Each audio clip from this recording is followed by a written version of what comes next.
नमस्कार दोस्तों, स्वागत है आप सबका एक बार फिर से आपके इस अपने YouTube चैनल पर। अगर आप चैनल पर नए हैं तो चैनल को जरूर सब्सक्राइब कर लें। जैसा कि आप सबको पता है कि आपको इस चैनल पे एजुकेशन से जुड़े हुए वीडियो मिलेंगे, जिसमें आप टीचिंग एग्जाम से अगर जुड़े हुए हैं, टीचिंग एग्जाम की तैयारी कर रहे हैं, तो आपके लिए जो है वो ये चैनल बहुत ज़्यादा बेनिफिट वाला रहेगा। तो चैनल को जरूर सब्सक्राइब करें और वीडियो को जो है वो लास्ट तक देखें। जीन प्याजी ये एक ऐसा नाम है जो हर टीचिंग एग्जाम में, चाहे एस्टेट हो, सीटेट हो, डी++ किसी भी स्टेट का एग्जाम हो, टीचिंग से जुड़ा हुआ क्वेश्चन बिल्कुल इसमें से 2-3 बनेंगे। पता भी नहीं लगेगा कि किस क्वेश्चन जो है वो किस प्रकार से किसके आए हैं, लेकिन जीन प्याजे जो है वो बिल्कुल हर एग्जाम में घुसे होते हैं। तो आप जो है वो बिल्कुल इसको जो है वो वीडियो को अच्छी से देखें, और आंसर जो है अगर ये वीडियो देखने के बाद आप नहीं कर पाए तो आप जो है वो इस चैनल को अनसब्सक्राइब कर देना। एक बार इस चैनल को सब्सक्राइब जरूर कर लें। अब शुरू करते हैं जीन प्याजे की हिस्ट्री से। जीन प्याजे कौन है? जीन प्याजे जो है वो स्विट्जरलैंड के जो है वो के साइंटिस्ट है, यानी स्विट्जरलैंड के जो है वो साइंटिस्ट है ये। और इन्होंने जो है वो एक कंसेप्ट कह दो आप, या इन्होंने जो है वो साइकोलॉजी में एक अपना ही अलग सा एक सिद्धांत दे दिया, जिसे नाम से जाना गया संज्ञानात्मक विकास। विकास संज्ञानात्मक विकास के नाम से जो है वो इन्होंने जो है वो एक अपना सिद्धांत दे दिया, संज्ञानात्मक विकास। यानी कहीं भी आपको सिर्फ सिंगल संज्ञानात्मक विकास दिखे तो वो जुड़ा हुआ होगा जीन प्याजे से। आप बिना सोचे समझे जो है वो इसको कर सकते हैं। अगर आंसर जो है वो जीन प्याजे से जुड़ा हुआ है तो संज्ञानात्मक विकास आपको वहां हमेशा दिखेगा। तो अब हम बात करें आगे, फादर ऑफ कॉग्निटिव डेवलपमेंट का क्या कह सकते हैं हम? जीन प्याजे को हम संज्ञानात्मक विकास का जो है वो पिता कह सकते हैं, जनक कह सकते हैं। आगे अगर हम बात करें तो इसने यूज कहाँ पे किया, यानी जीन प्याजे ने जो भी ये विकास दिया है, यानी अपना एक सिद्धांत दिया है संज्ञानात्मक, वो किस पर यूज करके? यानी कोई भी साइंटिस्ट हो तो वो बिल्कुल अपने सीधे मुंह से बोल रहा और ये सिद्धांत प्रूव हो गया, ये नहीं होता। सबसे पहले उसको कई प्रयोग करने पड़ते हैं, एक्सपेरिमेंट करने पड़ते हैं। तो जीन प्याजे ने जो है वो एक्सपेरिमेंट अपने खुद के बच्चों पर, अपने बच्चे पर जो है वो एक्सपेरिमेंट किया, प्रयोग किया, और उसके बाद जो है वो ये संज्ञानात्मक विकास का कंसेप्ट जो है वो सामने आया और जीन प्याजे ने दिया। और इसको जो है वो विकासात्मक सिद्धांत भी कह सकते हैं और अवस्था का सिद्धांत भी कह सकते हैं। विकासात्मक सिद्धांत क्यों कहते हैं? क्योंकि विकासात्मक यानी जीन प्याजे ने बच्चे की हर स्टेज को, यानी अपने बच्चे के ऊपर जो उसने प्रयोग किया, उसमें उसने 1 साल, 2 साल, 6 महीने, 12 महीने, 2 साल, 3 साल, 5 साल, 10 साल ऐसे उसको ऑब्जर्व करता गया, और उसमें क्या विकास हुआ सब जो है वो अपने जो है वो प्रयोग में लिखता गया, और लास्ट में उसने अपना एक सिद्धांत दे दिया, जिसे संज्ञानात्मक विकास भी कह सकते हैं का सिद्धांत, या विकासात्मक सिद्धांत, या अवस्था का सिद्धांत, क्योंकि उसमें उसने 4 अवस्थाएं बताई है। तो अवस्था का सिद्धांत अगर कहें तो भी जीन प्याजे से जुड़ा हुआ होगा। और अवस्था का सिद्धांत, इसमें हम 4 उसकी अवस्था है उनके बारे में आगे बात करेंगे, लेकिन अभी हम बात करेंगे कि ये जो है वो डेवलपमेंट फिर लर्निंग, यानी जीन प्याजे ने क्या कहा कि पहले डेवलपमेंट होगा,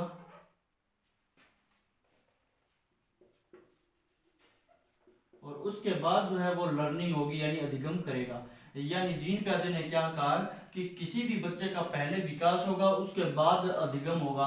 लेकिन लेव वाइगोस्की जो एक दूसरे साइंटिस्ट हैं मनोविज्ञान के, उन्होंने क्या कहा कि लर्निंग पहले होगी और डेवलपमेंट बाद में होगा। ये किसने कहा? लेव वाइगोस्की ने क्या कहा कि लर्निंग पहले होगी, उसके बाद डेवलपमेंट होगा।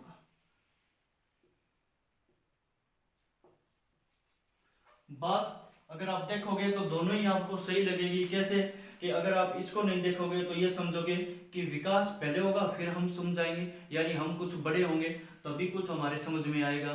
ठीक है, ये बात भी आपको सही लगेगी। फिर आप ये पढ़ोगे कि हम अगर कुछ पढ़ेंगे तो हमारा विकास होगा, ये बात भी आपको सही लगेगी। तो आपको सिर्फ अपने दिमाग में ये रखना है कि ये किसने कहा? डेवलपमेंट पहले होगी, लर्निंग ये कहा जीन पियाजे ने। और वाइगोस्की ने क्या कहा कि लर्निंग पहले होगी फिर उसके बाद डेवलपमेंट होगा। डायरेक्ट क्वेश्चन यहाँ से पुट होगा कि पहले लर्निंग फिर डेवलपमेंट किसने कहा। ठीक है, तो आप ये ध्यान रखना। और सीटेट में तो बिल्कुल अंडरस्टैंडिंग बेस्ड क्वेश्चन आएंगे, कोई भी रेक्टिफिकेशन वाला क्वेश्चन एक भी नहीं आता जैसे एचटेट में आता है। आगे हम करेंगे कंसेप्ट ऑफ कॉग्निटिव डेवलपमेंट के, यानी हम कंसेप्ट के बारे में पढ़ेंगे, इसके कंसेप्ट। सबसे पहला कंसेप्ट है इसमें एडेप्टेशन।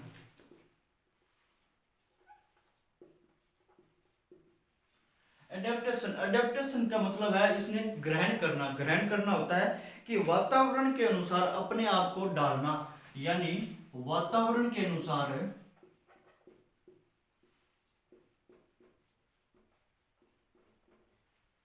अपने आप को ढालना। वातावरण के अनुसार जब अपने आप को ढाल लेता है बच्चा तो उसको एडेप्टेशन कहते हैं। दो प्रोसेस होती है इसकी। इसमें क्या होता है, एक तो एसिमिलेशन होती है, एक अकोमोडेशन होती है। इसकी भी दो प्रोसेस होगी, एक तो एसिमिलेशन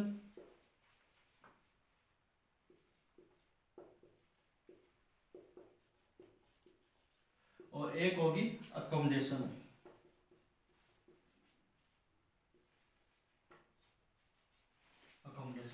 एसिमिलेशन क्या होगी? पूर्व ज्ञान में नए ज्ञान को जोड़ना। पूर्व ज्ञान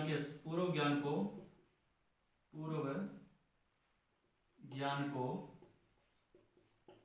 नए ज्ञान के साथ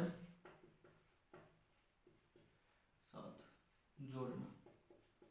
यानी अगर हम, जैसे हमें पता है कि 2, 1, 3 हमें गिनती आती है, उसके बाद हमें कोई प्लस का कंसेप्ट आता है हमें समझ, और उसमें से हम 2 + 3 करके 5 बना देते हैं। यानी पूर्व ज्ञान से यानी हमें संख्या का ज्ञान था लेकिन जोड़ना नहीं आता था, हम जोड़ना सीख गए। तो पूर्व ज्ञान को हम नए ज्ञान के साथ समायोजित करके उसको सीख जाते हैं, तो उसको क्या कहते हैं? एसिमिलेशन कहते हैं। उसके बाद आती है अकोमोडेशन। अकोमोडेशन क्या होता है कि पूर्व ज्ञान में परिवर्तन करके वातावरण के साथ तालमेल बिठाना। यानी इसमें क्या होता है, पूर्व ज्ञान के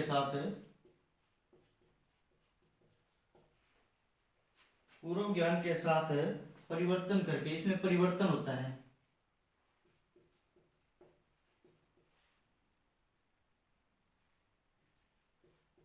वातावरण के साथ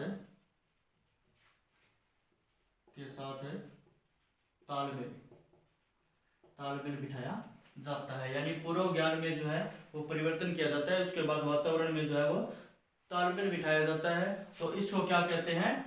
अकोमोडेशन। ठीक है, आप ये समझ गए होंगे। दूसरी बात आती है इक्विलिब्रियम की, यानी संतुलन। पहले एडेप्टेशन होती है, फिर उसके बाद क्या होता है? इक्विलिब्रियम। इक्विलिब्रियम क्या होता है?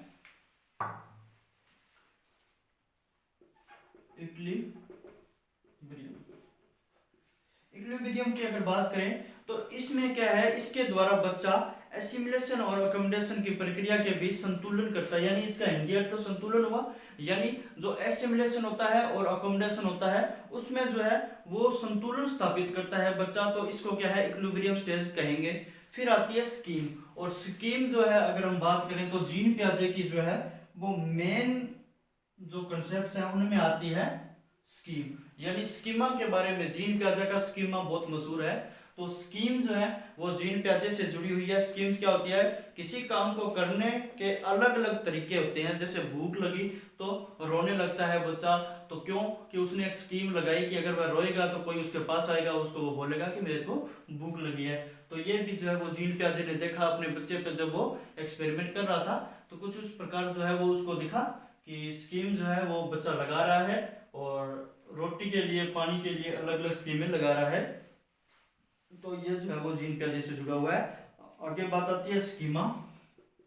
एक स्कीमा भी है, वो जीन पियाजे ने दिया है। स्कीमा क्या है कि मानव के दिमाग में जो चीज पहले से स्टोर होती है वह उसका यूज करके किसी विषय के प्रति एक धारणा बनाता है। यानी उसके दिमाग में कुछ होता है और उसके बाद जो है वो किसी और चीज के विषय में जो है वो उसके प्रति धारणा बना देता है उस पहले वाली जो उसके दिमाग में होती है उसका यूज करके। तो इसको क्या है, स्कीमा कहते हैं। एग्जाम्पल जैसे करो को देखकर कबूतर कहना, दूध को पानी कहना। क्यों कि अगर बच्चा जन्म लेता है तो वो दूध पीता है, तो वो जब पानी को देखता है तो वो उसको भी दूध कहेगा। क्यों कि उसने पहले कभी इसके बारे में सुना भी नहीं होगा और देखा भी नहीं होगा, लेकिन धीरे धीरे उसको पता चलता जाता है कि क्या दूध है क्या पानी है, वो फर्क करना सीख लेता है। ठीक है, तो ये जो है वो चीज जीन पियाजे से जुड़ी हुई थी। अब हम जीन पियाजे के मोस्ट इंपॉर्टेंट कंसेप्ट यानी जो जीन पियाजे ने दिया है उसके बारे में हम पढ़ेंगे। जो 4 स्टेज दिया है, 4 स्टेजेस, 4 स्टेज दिया है जीन पियाजे ने, उसके बारे में हम पढ़ेंगे। मैं जो है वो 4 स्टेज जो है वो यहाँ पे लिख देता हूँ, इसका एक्सप्लेन यहीं कर दूंगा। और इसके बाद इसी वीडियो में जो है वो मैं पीडीएफ लगा दूंगा, आप जो है वो पीडीएफ देख सकते हैं। जो मैंने बोर्ड पे कराया है वो सारी आप पीडीएफ से पढ़ सकते हैं, पीडीएफ को डाउनलोड भी कर सकते हैं। इस टेलीग्राम जो ग्रुप है मेरा उसमें आप इस वीडियो को देख सकते हैं, इसकी पीडीएफ भी डाउनलोड कर सकते हैं जिसका डिस्क्रिप्शन में लिंक दिया गया है।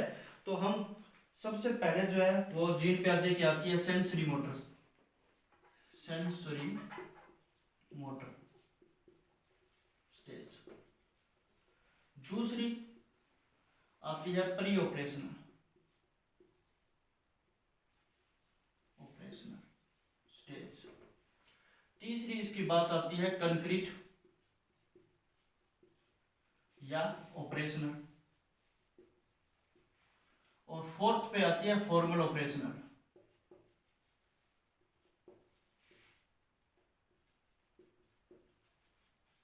स्टेज। ये 4 स्टेज जो है वो जीन पियाजे ने दी। सेंसरी मोटर स्टेज यानी ये जो है वो जीन पियाजे ने सेंसरी मोटर स्टेज दी। इसमें क्या कहता है जीन पियाजे कि बच्चा जो है वो सेंस से सीखता है। कब सीखता है, 0 से 2 साल के अंदर या 1.5 साल के अंदर जो बच्चा है वो अपनी सेंस यानी इंद्रियों का यूज करके जो है वो सीखता है। और इसमें ऑब्जेक्ट परमानेंस का गुण आ जाता है। ऑब्जेक्ट परमानेंस का गुण अगर बात करें क्या होता है ऑब्जेक्ट परमानेंस, कई बच्चों को समझ नहीं आता कि ऑब्जेक्ट परमानेंस क्या होता है। यानी वस्तु स्थायित्व, वस्तु स्थायित्व यानी उसको संजीव और निर्जीव चीजों के बारे में जो है वो बच्चे को पता लगना शुरू हो जाता है, और कि क्या चीज होती है क्या नहीं होती है। ठीक है, तो ये जो है वो वस्तु स्थायित्व सेंसरी मोटर स्टेज यानी 0 से 2 साल की एज में आने लग जाता है। फिर प्री ऑपरेशनल स्टेज 2 से 7 साल इसमें होता है। इसमें क्या होता है, बच्चा जीववाद करता है यानी लिविंग नॉन लिविंग में डिफरेंस नहीं कर पाता। यानी वो सेंसरी मोटर में तो क्या करता है कि उसको यह पता चल जाता है कि ये चीज क्या है ये क्या नहीं है, यानी उसमें क्या है इतनी कंसेप्ट आ जाता है कि कोई भी चीज को देखकर समझ जाए कि ये क्या है। और बाद में जो है वो दूसरी स्टेज आती है प्री ऑपरेशनल 2 से 7 है। इसमें वो जो है वो किसी भी चीज को देखकर जो है वो अंतर नहीं करता, यानी जिसमें जीववाद का कंसेप्ट जो है वो बिल्कुल भी नहीं होता कि कोई भी चीज निर्जीव है क्या चीज संजीव है। जैसे अगर उसको किसी भी चीज से चोट लग जाती है पत्थर से तो वो क्या है रोने लग जाएगा, और अगर उसके मम्मी पापा कोई भी उस पत्थर को थोड़ा सा पीट देते हैं तो वो खुश होता है कि उन्होंने उसको पीटा, लेकिन उसको ये नहीं पता होता कि वो एक ऐसा चीज को मार रहे हैं जिस पे कोई भी फर्क नहीं पड़ रहा है, लेकिन फिर भी बच्चा खुश होता है क्योंकि उसमें जीववाद जो है वो बिल्कुल भी नहीं होता, यानी उसमें नॉन लिविंग चीजों में या लिविंग चीजों में डिफरेंस नहीं कर पाता। दूसरी इसमें क्या होता है अहम केंद्रिता होती है, अहम केंद्रिता कि मैं ही हूँ, खुद में ही रहता है सारे दिन। ठीक है, जो मुझे पसंद है वही होना चाहिए, यानी बच्चा अगर कुछ किसी चीज के लिए कह रहा है खिलौना तो उसको वो बिल्कुल चाहिएगा, वो मानेगा ही नहीं जब तक उसको वो खिलौना नहीं मिलेगा। तीसरी बात आती है अपलटावी यानी 2 से 7 साल की यानी प्री ऑपरेशनल में क्या है अपलटावी होता है बच्चा। अपलटावी यानी जैसे 2 प्लस में 4 अगर हम 6 कर देते हैं 4 प्लस में 2 उसको कहेंगे तो वो बिल्कुल भी इसको सोल्व करना चाहेगा, लेकिन उससे होना मुश्किल होगा। अपलटावी थोड़े बहुत जो है वो केस ऐसे भी हैं जो बच्चे जो है वो सोल्व कर देते हैं, लेकिन मैक्सिमम केस देखेंगे तो बच्चे को जो है वो 2 + 4 अगर 6 करेंगे तो 4 + 2 बच्चा 6 करने में जो है वो मुश्किल यानी कठिनाई महसूस करेगा। फिर उसको मुद्रा, सिक्के, भार, ऊंचाई आदि कंसेप्ट को समझ नहीं पाता।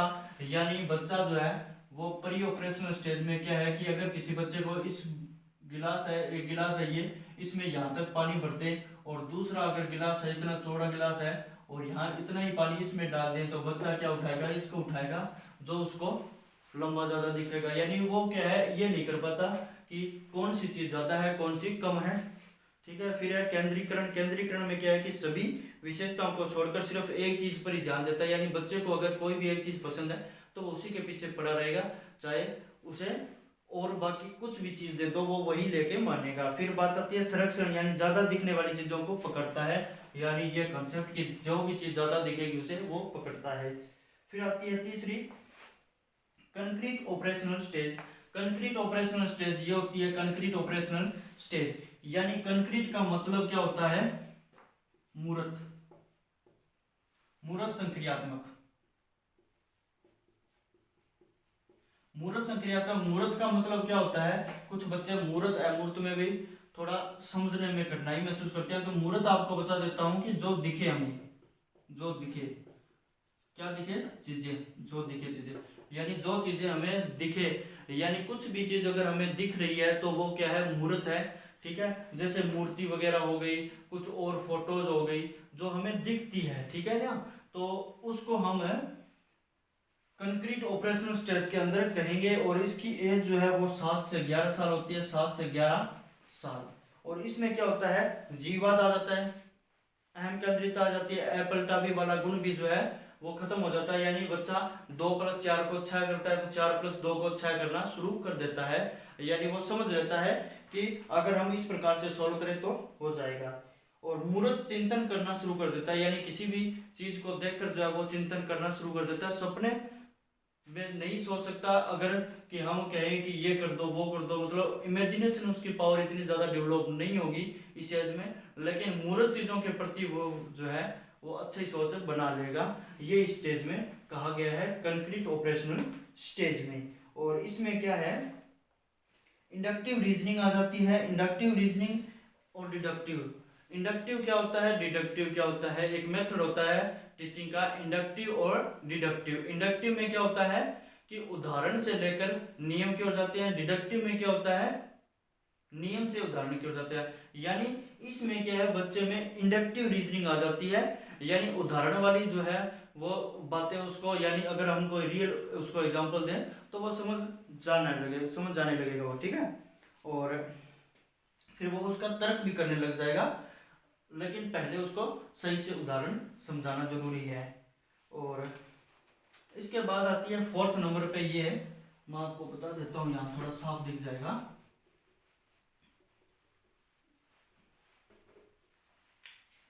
ये फोर्थ है फॉर्मल ऑपरेशनल स्टेज, यानी ये जीन पियाजे की सबसे लास्ट स्टेज जो है वो बताई गई है 11 से 14 साल की। इसमें क्या है, ये बताया है अमूर्त चिंतन करना शुरू कर देते हैं। अमूर्त चिंतन यानी जो चीज उसको दिखती नहीं है उसके बारे में भी वो सोचना शुरू कर देता है, और चिंतन में परिपक्वता आ जाती है, और जो भी सोचता है वो परिपक्वता के साथ सोचता है, बड़े जैसे सोचते हैं वैसा ही वो सोचने लगता है, यानी मेच्योरिटी आ जाती है। और इसमें क्या है, डिडक्टिव रीजनिंग का गुण आता है, यानी रूल से एग्जाम्पल का गुण आ जाता है। तो ये जो है वो 4 स्टेज जो है वो जीन पियाजे ने बताई है। आप ये जो है वो चारों स्टेज अच्छी तरह से कर लें, वीडियो में भी आपको मिल जाएगी ये चारों, इसकी पीडीएफ में जो है वो अब लगा देता हूँ। ये वीडियो से आप जो है वो जीन पियाजे का जो पूरा कंसेप्ट है ये लिख लीजिए, और अगर आप पीडीएफ प्रिंट कराना चाहते हैं तो चैनल को ज्वाइन कर लें, मेरे टेलीग्राम चैनल फॉर्मेटिव एजुकेशन के नाम से ही है, उस पर आपको ये पीडीएफ जो है वो मिल जाएगी पूरे लेक्चर की। और अगर आपको ये वीडियो अच्छा लगा है और समझ आया है तो चैनल को जरूर सब्सक्राइब कर लें, वीडियो को लाइक कर दें और शेयर कर दें। जय हिंद, जय भारत।